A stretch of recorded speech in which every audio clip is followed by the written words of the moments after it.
First time ako sumama sa tour. Noong una, excited pa ako pumunta rito. Galing na kami ng Italy room. Ito na kami sa Tuscany.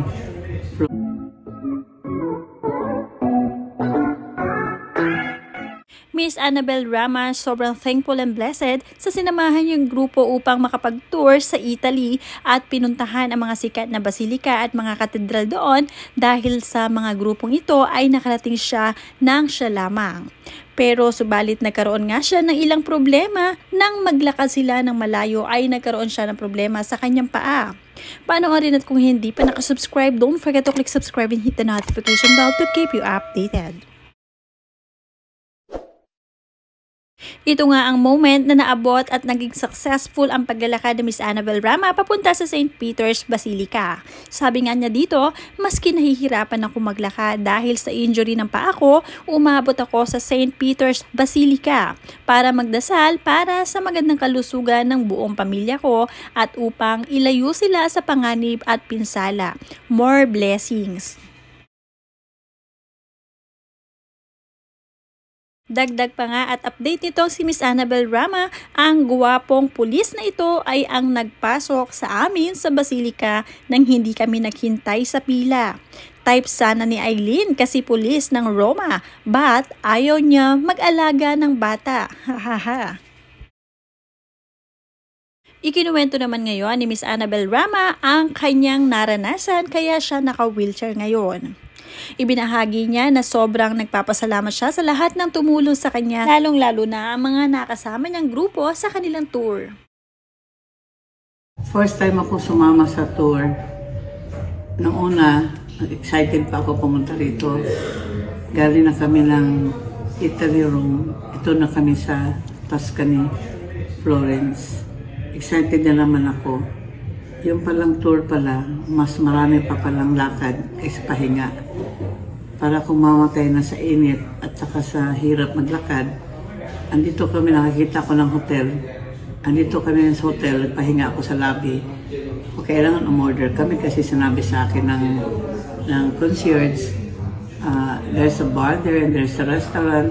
No problem. That's why I ordered food here. Para hindi kami papalayasin. Kasama ko yung pamangkin ko si Eileen. Ito, kumakain kami ng, in-order ko, white baked fish.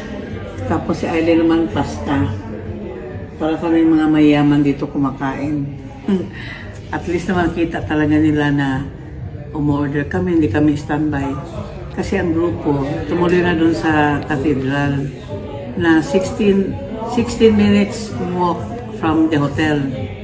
Itong hotel nito, nadaanan lang namin sa paglalakad namin papunta ng cathedral. Hindi ko na kaya talaga para kumamatay na kasi ang aking legs, first time sa buong buhay ko, niburot akong legs.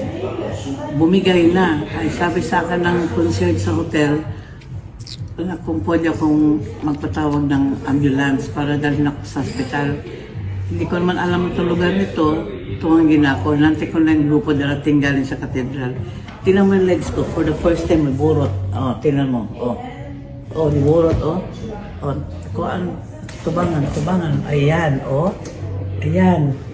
Isang legs ko naman sa left side. Ayan na. Niburot sad, oh. Oh, niburot. Oh.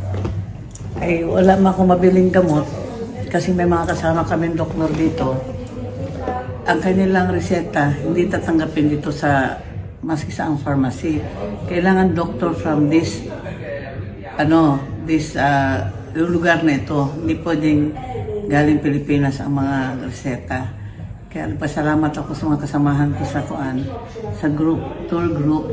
Kasi may lawyer, mayroong kasamang doktor pa dalawa ang tumulong sa akin kagabi.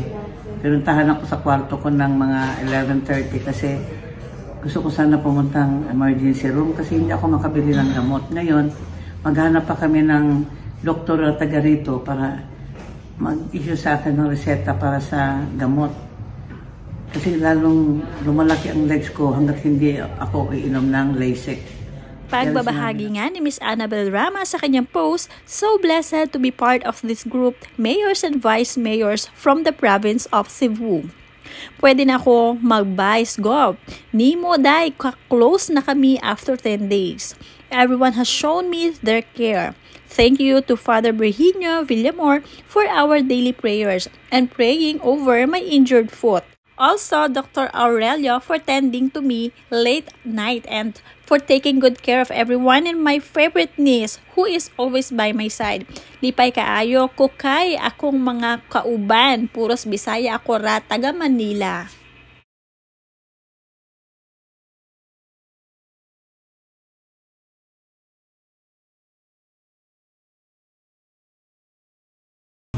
Andito kami ngayon sa Pisa.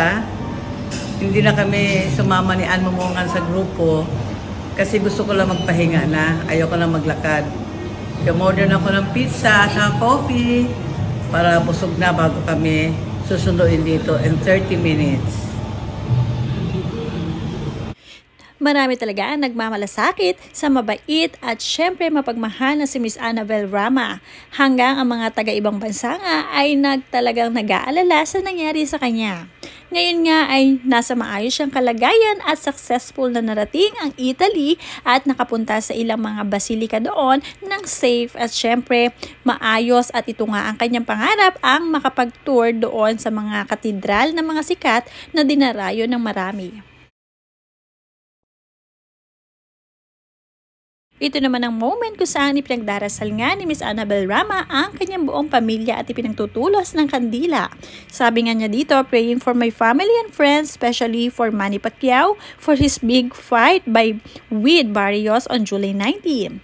Gamitin mo ang left hand mo pag suntok, knock him out by the 6th round.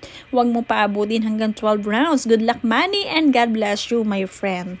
Isa nga din sa mga close friend ni na Miss Annabel Rama, itong si Manny Pacquiao, kaya naman kasali sila sa prayers nito.